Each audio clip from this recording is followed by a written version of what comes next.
안녕하세요. 첫 단어부터 파악하는 영어 사용 전략 튜터 SB입니다. 지난 영상에서 동사는 주어의 내용을 연결하거나 주어가 하는 동작의 힘의 방향과 범위를 표현한다라고 말씀을 드렸습니다. 첫 번째로 비동사는 주어의 내용이 되는 보어를 연결시켜주는 연결어에 가까운 동사다라고 설명을 드렸죠. 움직임을 나타내는 동사가 아니라는 것입니다. 그리고 seem, become과 같은 동사도 비동사와 하는 역할과 쓰임이 비슷한데도 문법에서는 불완전 자동사다라고 표현을 해서 더 혼란스럽게 만들고 있죠.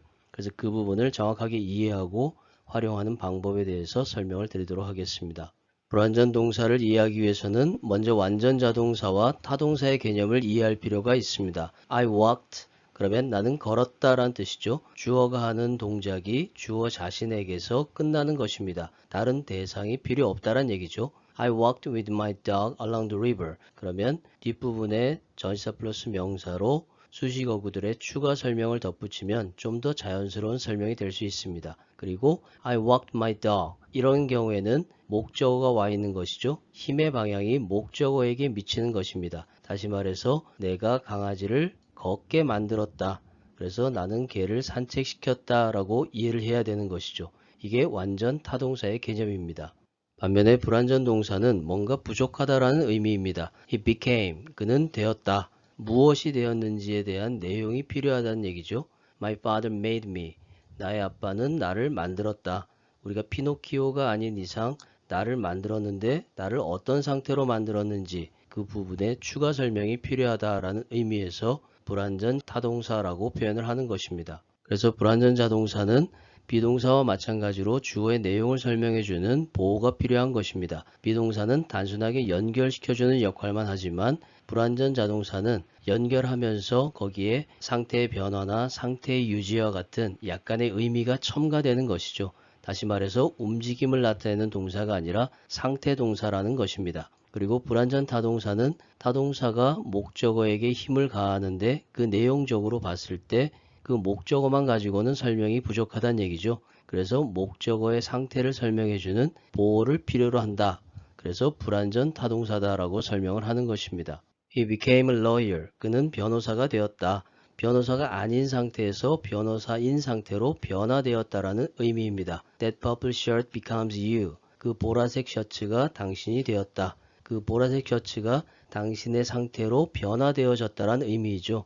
다시 말해서 그 셔츠가 당신에게 잘 어울린다라고 표현을 하는 것입니다. 반면에 불완전 타동사는 타동사가 나타내는 힘의 방향이 목적어에게 미치는데 내용적으로 봤을 때는 뭔가 부족하다는 얘기죠. 그래서 목적어를 보충 설명해주는 보호를 추가시켜줘야 된다라는 의미입니다. My father made me a lawyer. 나의 아빠는 나를 변호사로 만들었다. 이런 의미죠. My father made me happily. 나의 아빠는 나를 즐겁게 만들었다. 비슷한 것 같지만 즐거운 마음으로 나를 만들었다. 이런 의미가 되는 것이죠. 말이 안 되는 표현이 되는 것입니다. 여기서 보호를 사용할 때는 형용사를 사용해서 나를 기쁘게 행복하게 만들었다. 그래서 My father made me happy 이렇게 표현을 해야 됩니다. 앞에서 설명드린 완전 자동사는 보호를 필요로 하지 않습니다. 그럼에도 불구하고 보호처럼 추가 설명을 덧붙였다라고 해서 유사보호다라고 표현을 하는 것이죠. 단순하게 추가 설명 어구를 덧붙여서 표현했다라고 이해하시면 됩니다. He returned home. 그는 집으로 되돌아왔다. 부자인 상태로 이렇게 이해를 하시면 되겠죠. He was born deaf. 그는 태어났다. 귀가 멀은 상태로. 그리고 주로 자동사에서 많이 사용되지만 타동사에서도 사용되는 경우가 간혹 있습니다. He entered the room. 그는 방으로 들어갔다라는 얘기죠. 흥분된 상태로 이렇게 이해를 하시면 됩니다. 그 사람의 상태가 흥분되어 있는 상태다라는 것 이렇게 이해하시는 것이죠. 결론적으로 불완전 자동사는 비동사의 변화형이다 라고 표현할 수 있습니다. 다시 말해서 동사 뒷부분에 형용사나 명사어구들의 보호가 필요로 하다라는 얘기죠.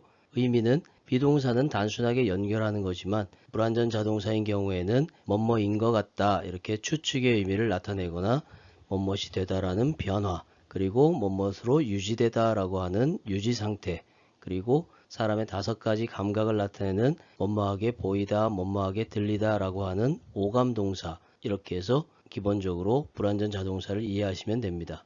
It seemed that he was a doctor. 그가 의사인 것 같았다 라는 얘기죠. 그래서 seem은 기본적으로 추측의 의미를 담고 있는 동사입니다. 두 번째 경우에도 he seems to be sleeping. 그가 잠을 자고 있는 것 같다. 이렇게 추측하는 것이죠. We've run short of milk.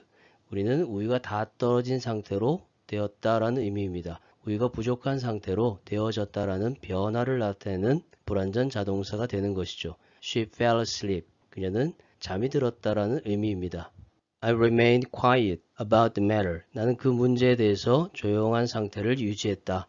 remain은 어떠한 상태를 유지하다라는 기본 동사입니다. 그 다음에 he looks worried. 그는 걱정스러운 상태로 보여졌다라는 뜻이 되겠죠. 그리고 your plan sounds like a good idea. 당신의 계획은 좋은 생각인 것처럼 들린다. 그래서 명사를 보호로 사용하는 경우에는 대체적으로 전치사 like를 써서 sounds like, looks like 이렇게 표현하는 것이 일반적인 표현입니다. It tasted just like old wine to me. 그것은 오래된 와인과 같은 맛이 났다. 나에게는. 이렇게 이해하시면 됩니다. 오늘 불완전 자동사에 대해서 설명을 드려보았습니다. 오늘 설명드린 내용이 영어 공부에 많이 도움이 되었으면 좋겠습니다. 끝까지 영상을 시청해 주셔서 감사합니다.